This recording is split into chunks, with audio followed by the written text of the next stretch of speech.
حديث waayahay bal haatan aan u gudbo gudoomiye ku-xigeenka xisbiga ha noolaato cali shariif cali waxaan filaya inaad la socotay cismaan iyo cabdiweli garaad doodoodii adigu maxay kula tahay haddii hadda soomaaliya nidaamkan federalismka ay qaataan maxaa dhici kara? bismillahi raxmaan raxiim sidaa u sheegta horta muxuu ahaa walaalihii iga horreeyey baa si fiican oo maxay ahayd aada u qoto dheer arrinta oga hadlay ku saabsan federaalka iyo habboonaanta ay soomaaliya ku habboon tahay iyo dhibka ka iman karaya.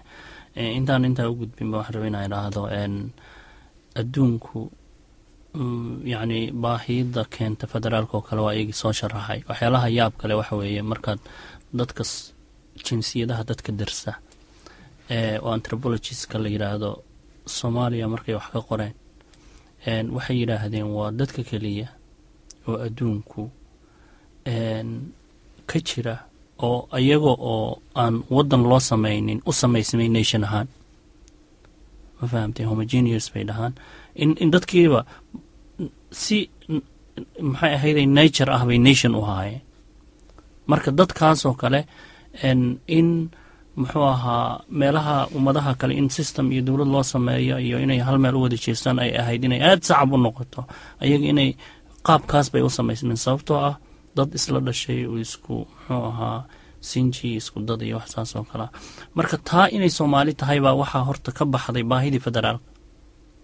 markii calaamadahaasi ay dadkii soomaalida ay markii horeba ku dhasheen baa waxaa dariishada ka baxay waxa la leeyahay soomaali su-aasha laleeyahay soomaali federaal ma u baahan tahay ba inay daaqada ka baxday.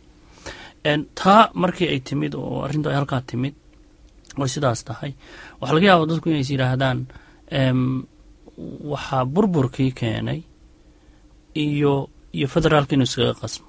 burburkii waxa keenay maamul xumo. burburkii waxa keenay muxuu ahaayey system si khaldan loo isticmaalay. burburkii ma keenin maxay ahayday soomaali inay wax isugu jireen muxuu ahaayey ay ahaayeen hal wadan oo muxuu ahay saa qaabkaasi. qaabka hadda la leeyahay wax lagu xaliyana waa qaab afka dadka loo geliyey. meel fogna kama imaan etoobiya wadata. etoobiyana waxay u wadataa hal eymka ugu horreeya waxa weye soomaali inuusan dib dambe cagaheeda ugu istaagin. haddii taa la waayo aysan taa qorshahaasi u fulin inay hesho qabiil walba inay tiraahdo meeshaadaa dowlad ku tahay. wax laga fekeray oo muxuu ahay la nadaamiyey oo la yidhi maxay seebay noogu shaqaysa seebay noogu shaqaynaynin oy soomaali ka niqaashtay oo baahideedii muxuu ahaay in lagu owdo oo mushkiladii timid lagu xaliya la raba ma ah. marka qofka soomaaliga ah waa inay u caddaata waxaan isaga leeyahay inaysan ahayn wax annaga muxuu ahay baahideena ninka nigeriga muxuu ahay federaalka kun maanta qaatay duruuf baa gelisay inuu federaal galo. ani waxaan uga baahanahay malaha.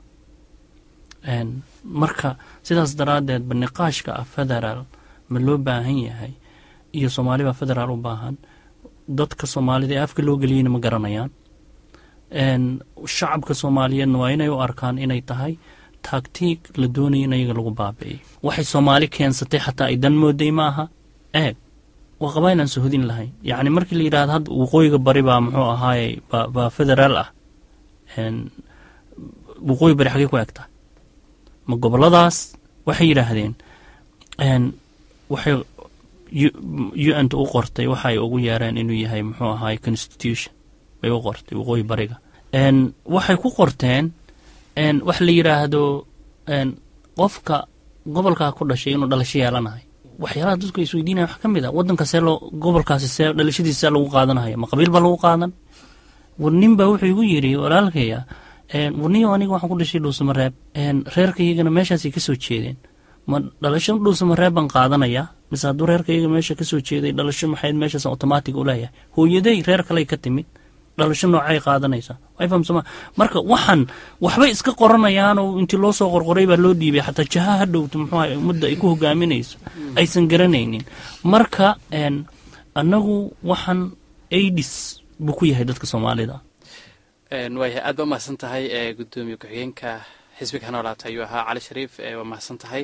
aan ku noqdo gudoomiyaha xisbiga cismaan abukor cismaan maxaa ku dari lahayd adiga walahi waxaan ku dari lahaa waynu aragnay federalismkii iyo wuxuu yahayba iyo ummadeenna sida aanu u ahayn wax munaasib u ah oo ay qaadi karaan sababtoo ah soomaaliya maaha hindiya oo kale 900 milyan maaha 500 milyan oo maraykan oo kale ah maaha ummad kala diina maaha ummad kala dhaqana waa ummadda walaal la sheegayay ee qoyska waa ummad yar aad u yar ummadda yar Chinaha wuxuu ka xishooday inuu federaal noqdo marka runtii waxa kale oo ceeba gobol kasta oo federaal noqda madaxweyne samaysanaya baarlamaanna uu samaysanaya sharciyana uu samaysanaya dastuurna uu samaysanaya dabadeedna wuxuu oranayaa ceel yaroo bahal yar ku jirtay oo maaragtay ayuu faagaya xoranaya intaan anigu baalaho dabeedna hay'ad Malaysiyaana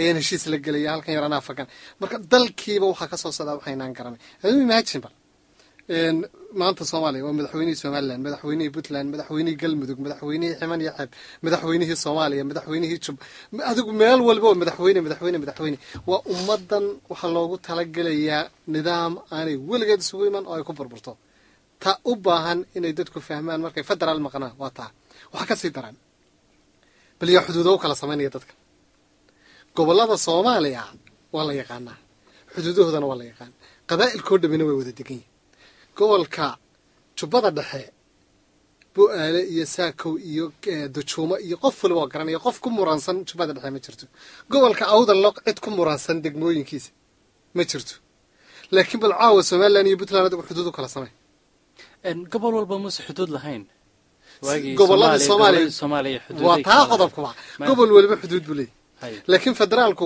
wuxuu ka soo jarayaa qaarna xaggan ka soo jarayaa qaarna gaalkacyo waxa dhex maraya xuduud oo ahayd caasimadii gobolka Mudug ayaa xuduud dhex maraysa laba madaxweyne leh laba baarlamaan leh wata ayaan darradu magaalada gaalkacyo waa ayaan darrada federaalku wata marka Soomaaliya ma noqon karto wixii China ka xishooday inaynu inagu nidhaahno intaasaan kusoo gabagabeynaya aad mahadsantihiin aad baa mahadsan tahay intaas waxaan kusoo gabagabeynaynaa doodii gaabnayd oo maanta aan uga hadlaynay waa maxay federaalku waxaa igala qayb qaadanayay doodan cismaan abukor oo ah gudoomiyaha xisbiga wadaniinta Soomaalida ha noolaato iyo xogayaha xisbiga Cabdiweli Garaad sidoo kale waxaa nagala qayb qaadanayay gudoomiye ku-xigeenka xisbiga ha noolaato Cali Shariif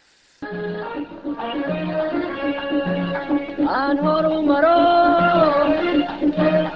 bariyadon ka haro hilinkeeda maro